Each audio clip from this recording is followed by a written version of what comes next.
전화 온다 요즘. 그 사람들이 또 기자들이 와가지고 선생님 인품에 대해서 좀 얘기를 해달라고. 그래서 내가 멀리서 볼 적에는 아주 찬바람이 나고 위험스럽지만 가까이 가서 이렇게 딱 보면 봄바람보다도 더 따스하다고. 봄바람보다 더 따스하다고. 그렇게 기자들한테 얘기를 했는데 어떻게 선생님은 보면 그렇게 얘기할 수가 있느냐.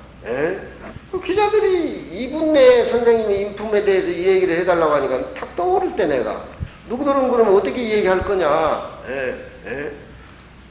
덕민당 말하는 게 미운 게 아니라 머리를 깎고 가설 안 쓰고 그렇게 대가리 깨끗한 상태에서 그렇게 얘기를 하냐 이거야. 그래서 고정 가려면 좀 떠나라.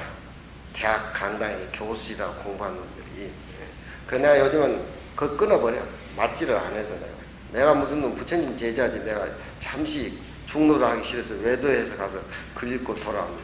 나는 어렸을 때부터 꼬마 때 우리 할아버지가 접장에 가서 저 국민학교 1학년 때부터 명심보감을 배웠어요. 천자문도 배우고.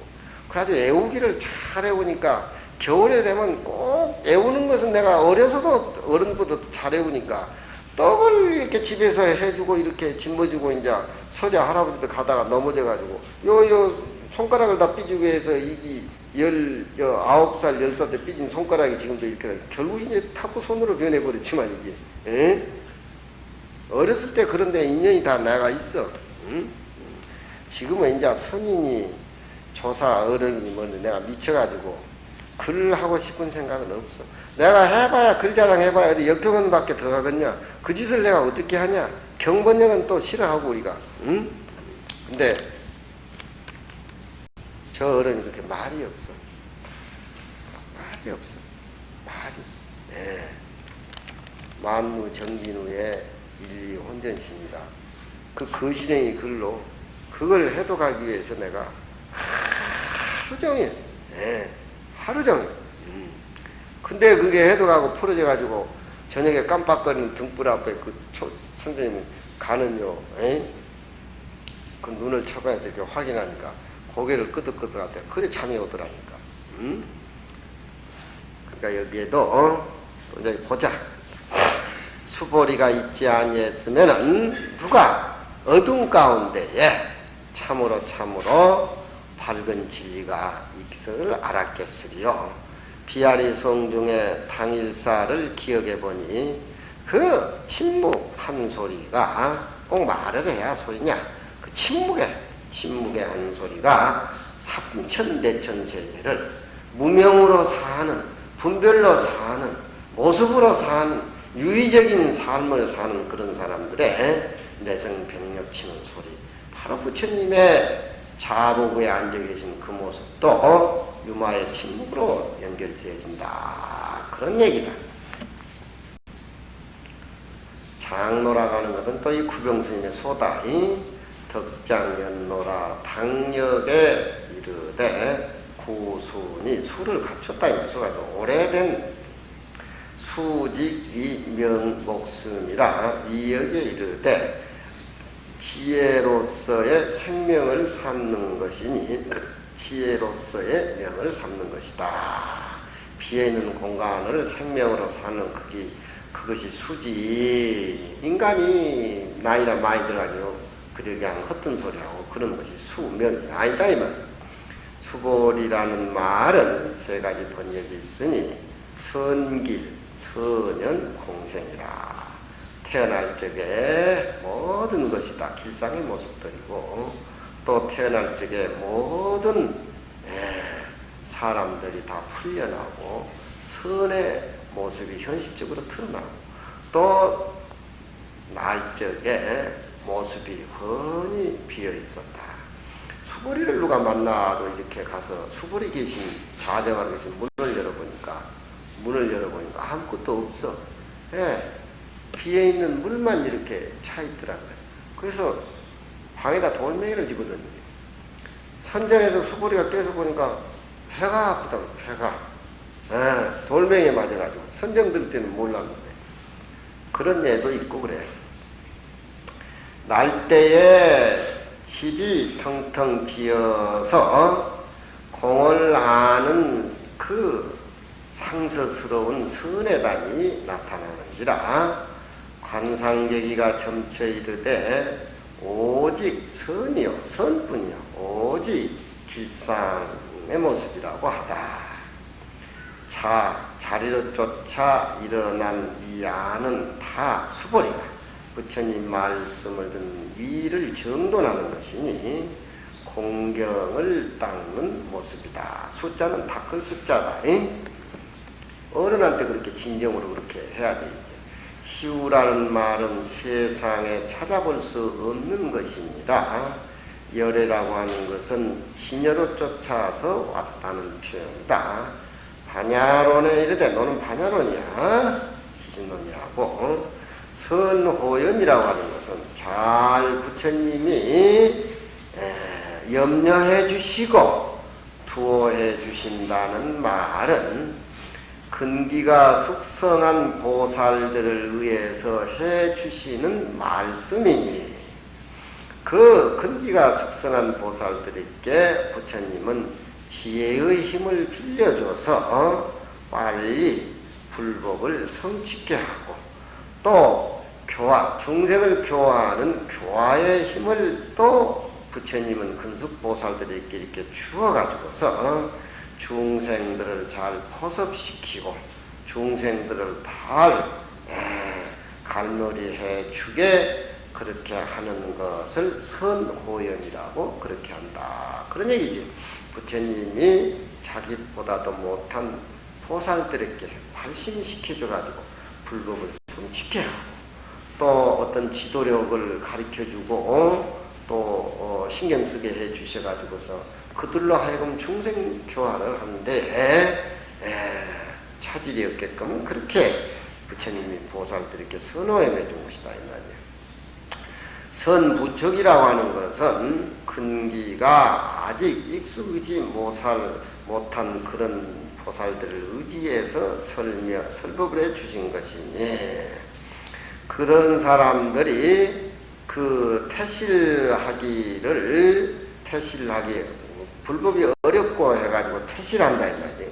그 퇴실한 것을 두렵게 해서 가능성이 있고 점차적이고 향상적인 그런 쪽으로 부처님이 퇴실에 대해서 방지시켜줘 가지고서 부수지자니 지혜를 또 그런 사람에게 부처님은 설법을 해가지고서 부척해서 준 것이니, 부라는 뜻은, 부라고 하는 것은 부척한다라고 하는 것은 소라고 하는 것은 여기에서 좀 어려운 얘기지만 마치 지혜가 없는 어리석은 사람들, 지혜가 적은 소를 가져서 부대요. 부대라고 하는 것은 지혜가 많은, 지혜가 큰 그런 근석보살들에게 부라고 하는 것은 잘 가르쳐줘라.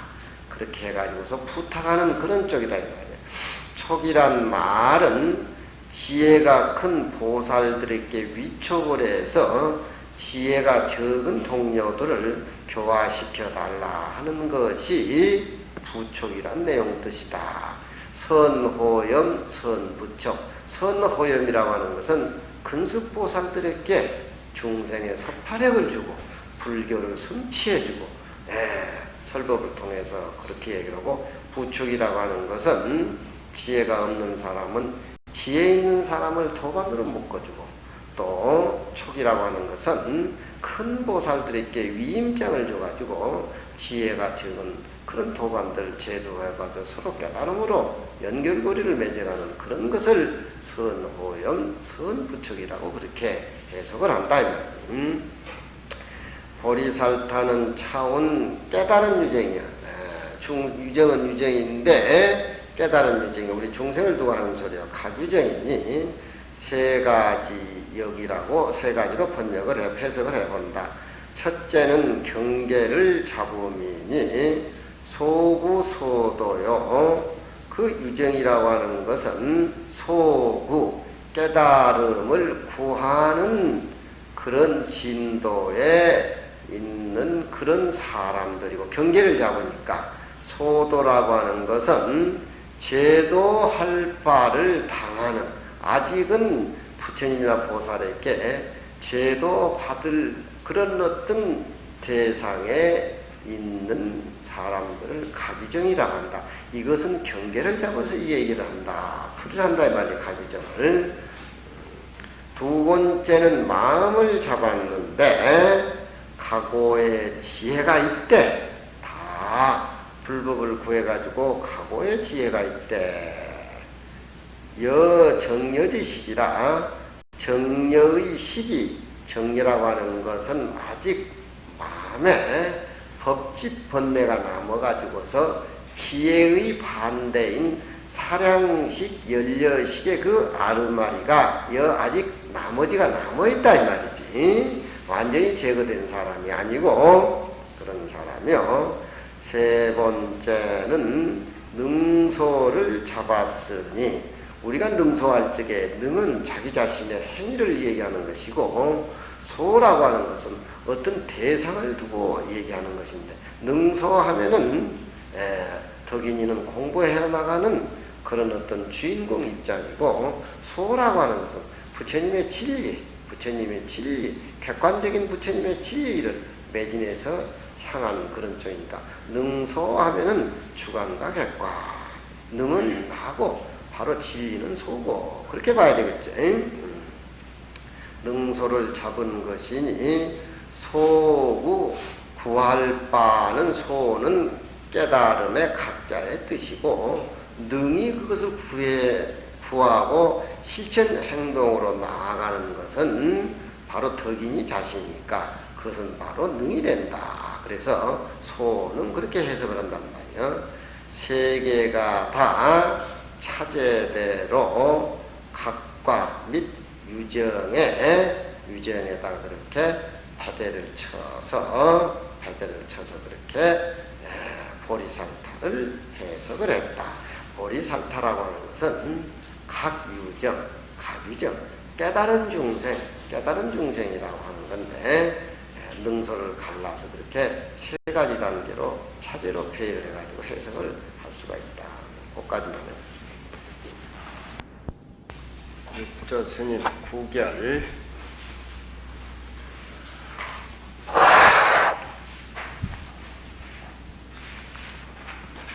중국이나 일본 같은 데는 이 오가에란 말이 없다. 우리나라에 와가지고 세조 때 신미 스님이 이 오가에를 한데 모았다. 그런 얘기가 있는데 중국에는 이 오가에가 금강경, 등단금강경을 모두 송하고 후결, 채송강경 뭐 이렇게 따로따로 떨어져요. 당연히. 근데 하나 합해가지고 우리나라에만 금강경 오가에가 있네. 육조 구결이라고 하는 것은 이제 입에 나온 소리로 부담 없이 어떤 전거라든가 그런 거 관계없이 그렇게 육조 스님이 마치 우리가 애갓집에 가면 할아버지나 할머니가 쉽게 들려주는 얘기같이 그런 쪽으로 그렇게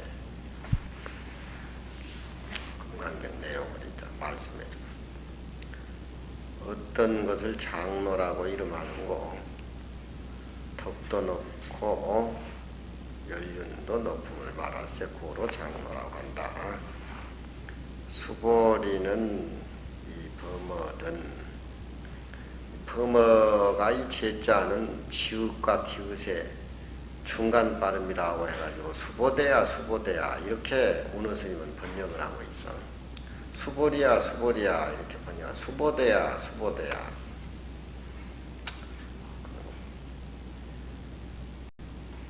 당말에 해공이라고 하니 대중에 앉은 곳을 따를세 고로 자리로 쫓아 일어났다. 대중이 앉아 있으면은 서열로 그렇게 앉아 있기 때문에 제자가 이익을 청하며 먼저 오정의를 행하니 첫째는 자리로 쫓아 일어나고 두 번째는 의복을 단정히 하고 세 번째는 오른쪽 어깨를 이렇게 드러내고 옷을 착지하는 것이고 네 번째는 합장하고 초난을 처망해서 눈을 잠시라도 여의지 아니하며 다섯 번째는 일심공경에서 묻는 말에 대해서 신이라고 하는 것은 표지십사하는 것을 의미하는 것이다. 희유라는 말은 간략히 세 가지 설이 있으니 제일희유는 부처님이 가지고 있는 제일희유는 능히 금륜보유를 버리시고 출가한 것이기 때문에 임금의 자리도 버리고 출가하시기 때문에 인간이라고 하는 것이 냉큼 잘라서 그렇게 할 수 없는 일을 부처님은 하셨기 때문에 제일희유라고 이렇게 붙일 수가 있고, 제2휴는 부처님이 신장장육과 자마 금얼굴과 32상과 80정호가 3개무비요. 3개에서 그렇게 잘나는 것을 찾아볼 수가 없고,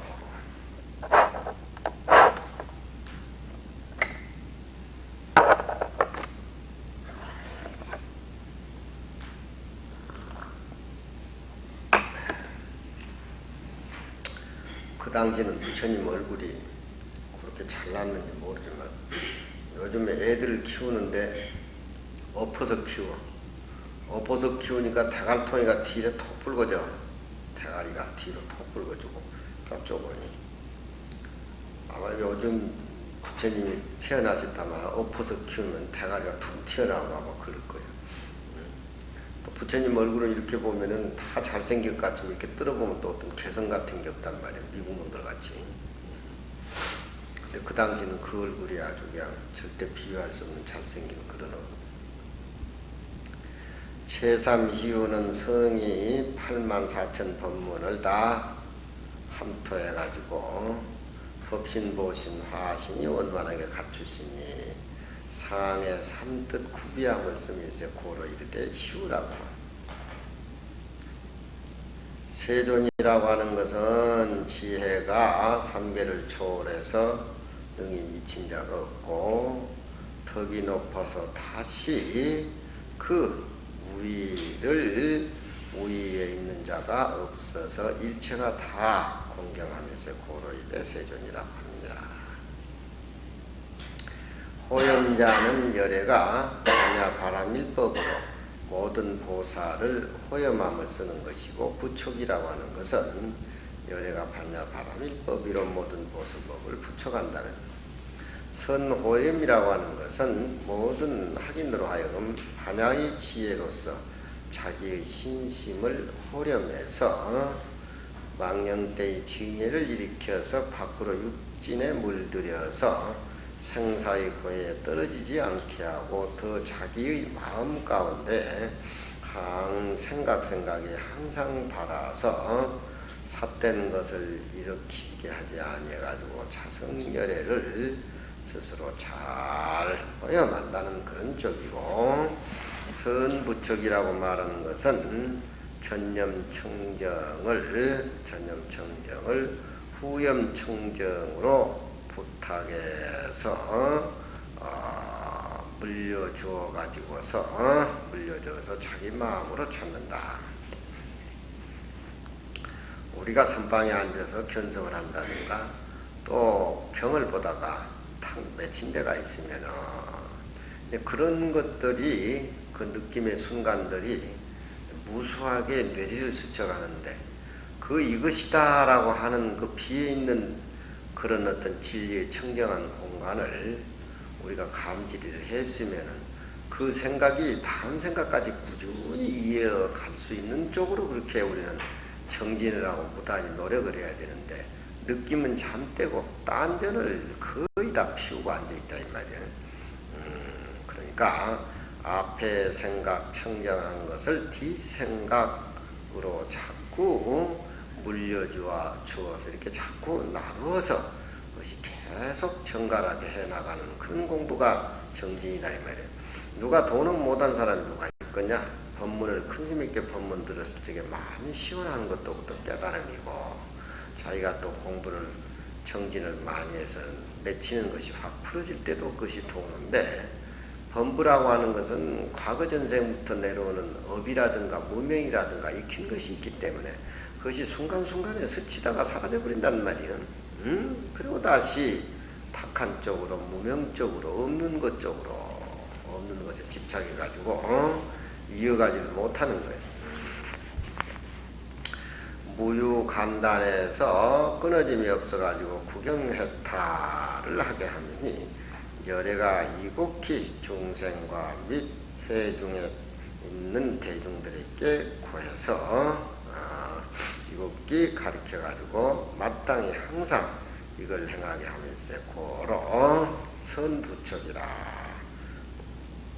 보살은 이 범어든 당언에 도심중생이니, 보살이라고 하는 것은 아직도 중생의 틀을 벗지 못하지만 깨달음으로 장엄된 실천을 하는 그런 중생이기 때문에 도의 생각을 항상 하고 있는 그런 중생이며, 또한 이르되 한 단계 위 깨달음을 수용한 그런 유정이니, 도심이라고 하는 것은 항상 공경을 행해서 내지 준동 한 명이라도 준동 한 명에 이를지라도 널리 경외지에서 경만심, 경만심이라고 하니 가볍게 교만한 마음을 얻게 하면서 고로 보살이라고 이름을 붙임이니라. 아만이라고 하는 거, 또 그런 어떤 것들이 그 상대를 인식하고 나오는 것이기 때문에 그것은 다 아직 법집에 집착해서 나오는 것들이에요. 일체 중생이 자기하고 똑같은 부처라는 것을 인식을 해서 항상 공경하고 항상 자기보다 더 사랑을 실천에 옮기는 대상으로 이렇게 봐야지, 나보다 못한 거, 나보다 잘한 거, 뭐 이런 것 이렇게 해가지고서 밖의 모습에 걸려가지고 사는 건 중생일 뿐이라 이 말이에요.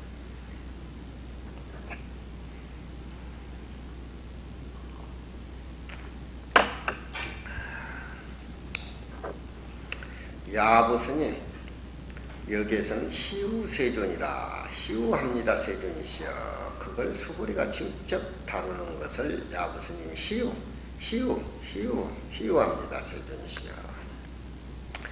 열애께서 한 말씀도 두지 아니했건을 수보리가 자리에 일어나서 문득 찬탄을 일으키시니, 구한 승려는 제대로 법의 눈을 갖춘 스승한 무리는 시험 삼아서 시차간거나 눈을 붙여봐라. 수보리가 부처님이 한 말씀도 안 하셨는데, 수보리가 급작시 일어나서 시우세조나 하는 그 시우라는 그 당처 한번 눈을 붙여보라.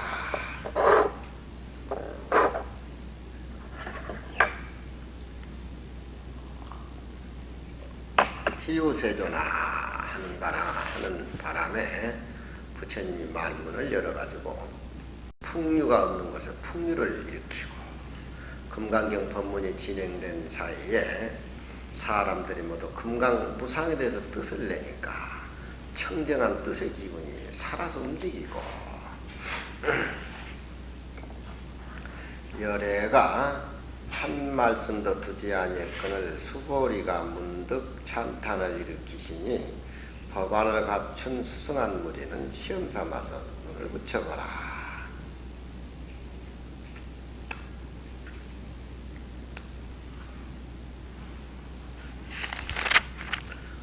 상봉에 불념출하야도 서로 마주침에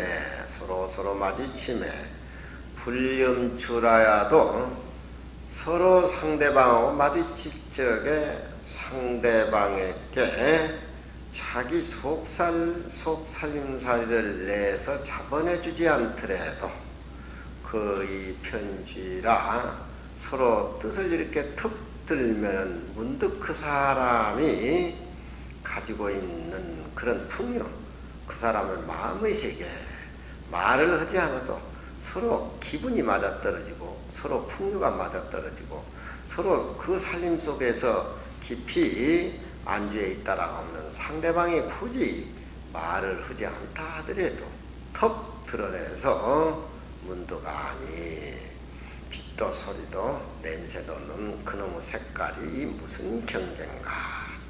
동돌아야 방진이라 같은 살림살이를 사는 사람만이 그 살림살이를 알 수가 있다.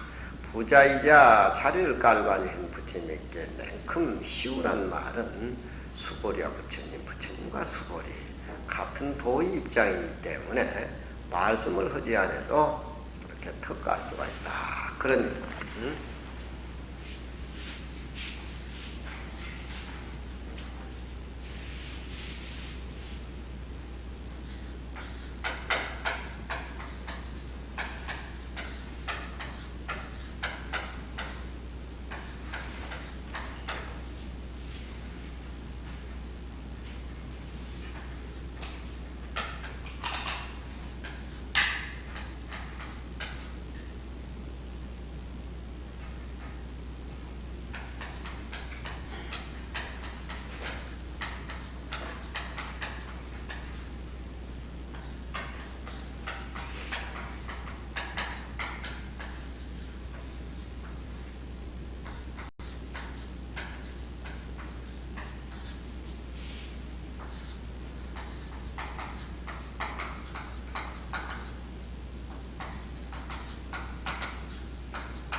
이 본분사는 부처님이 좌복에 앉아 있는 그 끊어진 그 본분사를 알려고 하면은 일불조요. 첫째는 모든 것을 다 포기를 해야 돼. 다 포기를 해야 돼. 구하는 것만 가지고는 안 돼요. 신성이라는 놈하고 나는 이 얘기를 많이 했는데 요즘은 그런 게 그러더라. 스님, 포기하는 쪽이 훨씬 공부가 잘 되대요. 그건 지가 고민을 많이 한 거예요. 지식으로 알므로 추구를 해가지고 만들어가고 꾸며가고 그런 쪽으로 도가 이루어지는 것이 아니다 이 말이에요. 그런 과정을 거쳐서 참으로 포기하는 쪽. 그러니까 첫째는 부처님이 좌복에 앉아있는 그 모습을 보려면 쉽지 않아요. 삼라만상의 모습이라든가 자기 몸이라든가 자기 마음이라든가 모든 것이 조작이 다 끊어져야 돼. 다 끊어져야 돼. 중생은 지어진 거, 유의적인 거, 모든 것에 얽매여가지고서 그걸로 생명을 삼지만 첫째 조작을 하지 않아야 돼. 두 번째는 푸휴라 하는 공부가 가만히 돼서는 안 된다는 거야. 싫어서는 안 된다. 싫어서는 안 된다. 그리고 일권의 권도 황학루하고 이 공부의 본분의 기상은 한 주먹으로 주먹을 쳐서 황학루를 거꾸로 들여야 되고 그런 기상이 없이 정말 공부가 알고 조금만 가지고 그냥 섣불리 하나둘 가지고는 안 된다 이거야. 한 주먹으로 주먹을 쳐서 황학루를 거꾸로 들이고 일답에 한번 앵무주라 한 발로 뒤차서 앵무라는 그런 물가를 번이라고 하는 것은 발로 뒤차가지고 튀기는다. 그러니까 아무리 큰 모습, 있는 모습은 바닷가가 돼가지고서 일체유적인 모습에 해탈이 돼야 된다 이 말이지. 해탈이 돼야 된다 말이지. 그러지 않고는 이 본분사를 알려고 생각할수록 자기의 어떤 사랑 분별에 집착해가지고 자꾸 범민만 하고 선이다 아니다 자꾸 갈라선다 이 말이야. 그럴 때에 유의기시에 한 생각을 일으켰을 적에 첨의기하고 의기가 되살아나고 빛도 소리도 색깔도 없는 그놈의 물건이 모든 유의적인 모습이 파괴가 되고 없어져 버렸을 적에 그때 비로소 내 의기 깨끗한 의기가 되살아나고 불풍유처의 야풍유로다.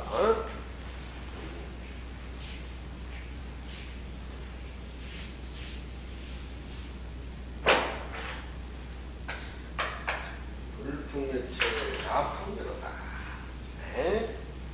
풍류가 일어나지 아니하는 곳에 또한 풍류가 저절로 일어난다. 직접 우리가 그런 걸 많이 느끼지. 금강경을 배우고 이렇게 살다 보면은 우리가 섭섭한 소리, 토방과 절집안에 살면서 이리저리 큰 것들, 우수한 것들이 우리의 어떤 시간과 내리 속에서 집착과 집착이 연결되면서 우리가 고뇌를 하고 잠을 못 자는 거예요. 금강경의 무상의 이치를 알고 내가 무주에 머무르면서 실제 그 살림살이가 묘용으로 쓰여질 적에 불풍유차 빛도 소리도 끝도 없는 그 자리에 막 풍류가 살아난다. 내가 왜 그렇게 그런데 그렇게 연연하고 그렇게 그게 그렇게 집착이 가지고 그랬던가. 전혀 아무것도 없는 그 마음 한번 이렇게 울는 건데 풍류가 막 살아난단 말이에요. 저렇게 문제를 딱 제기를 해놓고 저런 고인의 말씀이 있는데 라고 해놓고 경허 스님은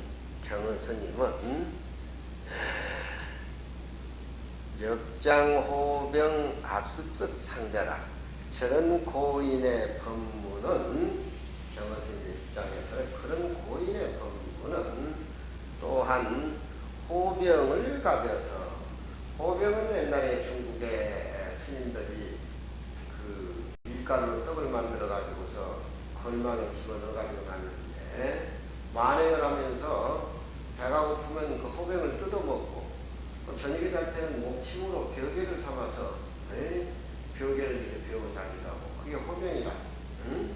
중국은 또 물이 나쁘기 때문에 농랑 물 거르는 또 주머니도 이렇게 가지고 이렇게 다니고 선방 수자들이 호병 양식을 걸망에 넣어가지고 다니는 하나의 그런 떡이 그 호병인데 그 호병을 가져서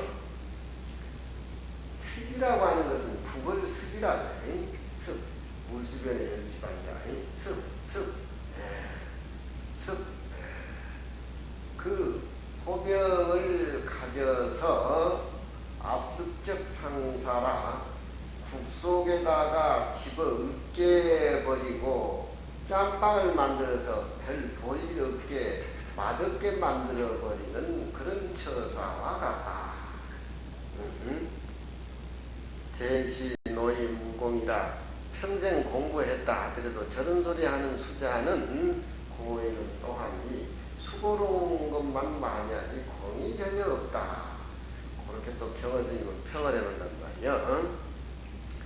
첫 번째는 조자도 그리 않아야 되고, 두 번째는 공부를 하는데 간단히 있어야, 간단 끊어짐이 있어서는 안 되고,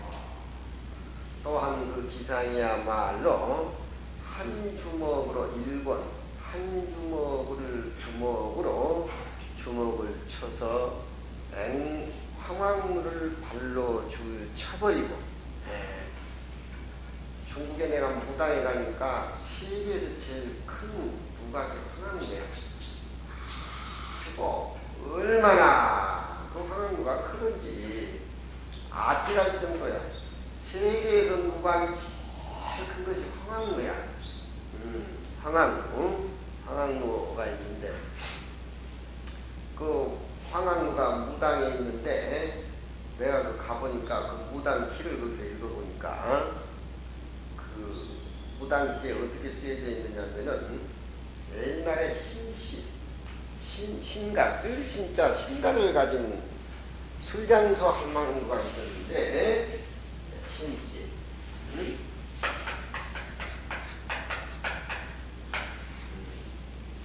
한망루가 있었는데 술장사를 해 무당에서 무당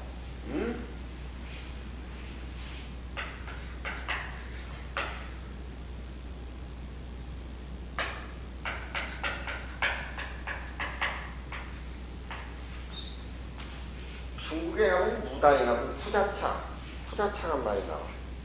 그 누구 다경에 보면 후자차 얘기가 많이 나오는데 당나라 때 유구는 스님이 키운 인물로서 아주 굉장한 다경을 짓고 또 이제 천자 이렇게 달을 이렇게 헌다 하는 그런 제도가 유구로부터 시작이 돼가지고 차가 많은 지방에 난 백성들은 유구에 대해서 원망하는 글도 이렇게 나오는데 무당에는 다른 데 차나무보다도 무당에 있는 차나무는 아름다리 차나무가 많아가지고 사람이 올라가서 딸 수가 없는 그런 차나무 큰 게 많아.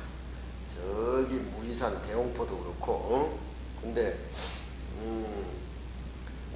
차나무가 크니까 우리나라 뭐 황해 가서 보는 그런 차나무로 생각하면 안 돼. 못 올라가 사람이. 후자라고 하는 건 후라고 하는 건 원숭이 후자니까 그 차를 따려면 봄에 유구가 활 잘 쏘는 사람을 8명, 9명씩 고을에서 사가지고 무당골 이렇게 데리고 들어가면은 그 봄에 잎이 이렇게 큰 나무에서 파릇파릇 나나온 그 차잎을 원숭이들이 아침 해 뜨기 전에 그걸 뜯어먹고 있단 말이에요. 그러면은 그 활 잘 쏘는 사람 사냥꾼도 보고 일당을 줘가지고 유구가 그 똥구녕 빨간 원숭이 똥구녕 빨간데요. 이 촉을 달지 않고 대나무를 이렇게 화살을 만들어가지고 쏘아제끼면은 그놈 똥구녕으로 화살을 맞히니까 원숭이가 아프고 환장하니까 그 큰 나무에서 차 파릇파릇한 가지를 막 끊어가지고 막 밑에다 막 집어던진 거야. 그 원숭이가 팍 올라갔다 그러고 옛날 누구 기록 보면은 그럼 계속 밑에서 쏘아제끼는 거야. 그러면 이제 대나무를 만든 화살은 그놈 궁뎅이 쳐 뱉고 다시 떨어지고.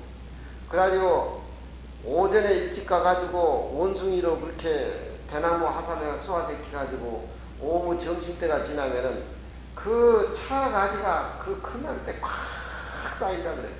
그럼 원숭이들이 이제 저쪽 큰 나무 가지고 도망가서 그것도 올라가서 무이산에 지금 대홍포가 중국에서 지금 우리 나이 되면 대홍포를 먹으면은 우리 몸에 좋아. 대홍포 맛이 좋아. 근데 원래 무이산에는 중국에서 주자가 있는 무이정사라 그래가지고 무이구곡이라고 있는데 대학 교과서에 보면 서울대 교과서에 보면 옛날에는 거의 그 무이산 구곡 시가 나와. 우면서 어려서 그걸 다 외웠는데 그 아주 무이산 구곡의 경치가 굉장해. 거기에 대홍포 차나무도 사람이 올라갈 수가 없어. 사람이 올라갈 수가 없는데 그 천자들이 병을 고칠 수가 없었는데 그 무이산에 신기스러운 나무에 이파리 먹고 병이 나서 딱 해가지고 그 천자가 자기가 입고 있는 파란 골룡포를 이렇게 덮어가지고 백성은 이거 먹어서 안 된다. 이건 백성이 먹을 신기한 잎새가 아니다. 해가지고 그게 진짜 대홍포라 그래. 불구렁 자, 폭포자 가려가지고 지금 무이사에서 나오는 차들은 그 큰 나무들이 열매를 맺혀가지고 흘러내려서 작은 나무들의 어떤 나무 그 차나무라. 근데 이 무당에는 차나무가 많아. 그래가지고 이 후자차라 그러면 중국에서 당나라 때 현종이 제일 좋아하는 차야. 그래서 그 지방에 이제 차를 적게 따 만든다 해가지고 차 세금을 막 붙여가지고 해서 누구 때문에 못 살겠다고 막 그 무당에 못 사람들이 그전에는 그런 것 저런 것도 모르고 차나무가 뭔지 뭐 그런 것도 모른다. 누구 때문에 우리가 이렇게 고생한다고 원망을 하고 막 그런 얘기가 나오는데 그 무당에 가니까 황학루가 있어. 황학루가 있는데 그 무당기에는 보면 신씨라는 할머니가 술장사인데 점심때만 지나서 해가 누인 낙조가 지는 무렵에는 도포를 입고 있는 좀 키가 장정한 그런 늙은이가 그 술장사 옆에 할머니가 술 한 잔 달라고 이러니까 그 이제 파장이니까 아무 부담 없이 주모가 술을 한 대 접시 푹 퍼가지고 그저 선비한테 준 거야. 근데 그 선비가 6개월 동안 하루 안 빠지고 그 공짜 술을 얻어먹었어. 공짜 술을 얻어먹었다 이 말이야. 그리고 6개월이 지난 뒤에 그 허름한 선비가 주모한테 와가지고 그동안 내가 할멈한테 너무 신세가 돼서 나도 보답을 좀 해야 되겠는데 여기 조금 보답이 될는지 모르겠다 이래가지고 그 무당에는 또 따뜻한 지방이기 때문에 왜 정명이는 눈이 저러냐? 눈이 왜 아파? 가물가물해? 그럼 물 못 볼 걸 보고 돌아다니까 그러지. 몰라 그러면 바둑 두었냐? 못 볼 걸 보니까 정말 청정한 눈이 그렇지 못 볼 걸 안 봐야지. 응? 그래가지고 내가 할망한테 뭘 보답을 해야 되니까 이게 보답이 되려는가 모르겠다 해가지고 손님들이 먹고 난 노란 귤껍데기로 이제 그 선비가 황학을 만들어. 그게 황학이라. 누를 황자, 세학자. 그래 황학이라. 술 먹는 사람들이 귤을 까먹고 그 노란 껍질을 내버린 그걸 쥐어 짜고 만들어가지고 학을 하나 만들어가지고 그 술장사는 주모 벽에다 이렇게 붙여놓고 갔어. 그 선비가 갔는데 그날 저녁에 모두 풍류객들은 술을 먹고 장구를 치고 노래를 부르는데 벽에 붙여놓은 굴로 만든 황학이 나와서 춤을 추는 거야. 에? 황학이 춤을 춰. 황학이 춤을. 그래가지고 소문이 중국 구지에 다 난 거야. 거기는 귤로 만든 학이 나와서 술 먹으면 춤을 추고 그런다고 그 풍류가 아주 그냥 중국 구지에 소문이 난 거야. 그러니까 술 먹는 그런 어떤 풍류객들은 그 무당 고을에 다 모인 거야. 그래가지고 10년 동안 그 할매가 술장사를 했는데 돈을 엄청 벌었어. 돈을 엄청 석순이 같이 돈을 벌었어. 정준이 같이 돈을 번 거야. 응? 근데 그 할머니가 생각에 아이 진작 와야 될 손님이 하나 이제 안 온다 이거야. 누구냐 이 말이야. 그 황학 만들어주고 떠나버리. 10년이 돼도 어지러네 이 사람이. 예. 진짜 손님이 와야 되는데 안 온다 이게. 지금은 내가 이제 돈을 모아가지고 부자로 사니까 그 노선비에 뭐든지 다 해주겠다는 생각을 갖고 있는데 진짜 손님은 안 오는 거야. 네. 그래도 오늘 또 행여나 올까 싶어가지고 손님들이 술을 먹고 노래를 부르는데 또 그 황학이 나도 춤을 추는 거야. 또 오는 손님, 꼭 와야 될 손님은 안 오고 딴 술 손님들만 거기 오는데 10년이 지났는데 어느 날 저녁에 10년 전에 황학을 주워 짜가지고 만들어서 벽에다 붙여서 그 사람이 나타난 거야. 그러니까 이놈의 주모 한방구가 그냥 보선발로 뛰어내려가지고 지금 영감보다 더 반갑게 그냥 호들갑을 떨어가면서 당신 때문에 내가 이렇게 술장사가 황학 때문에 술장사가 내가 아주 거부가 됐다고. 당신이 뭐 천자짜리 아니고는 다 하고 싶으면 다 해주겠다고 그냥 막 호들갑을 뜬 거야. 그래 또 술 한 잔 얻어 먹어. 노신사가 할망가지고 술도 한 잔 얻어 먹고 피리를 분단 말이에요. 피리를 한 것대로 다 보니까 또 벽에 그 그려져 있던 귤로 만드는 황하기가 춤을 추는 거야. 에? 춤을 추는데 그 선비가 그 황하게 등을 타두고만 피리를 불기 시작하자 황하게 하늘로 올라가는데 그 뒤로 올라가지고 그 신선도 황학도 사라져가지고 아직도 안 와. 응? 그 뒤는 수련사자는 안 됐겠지. 에?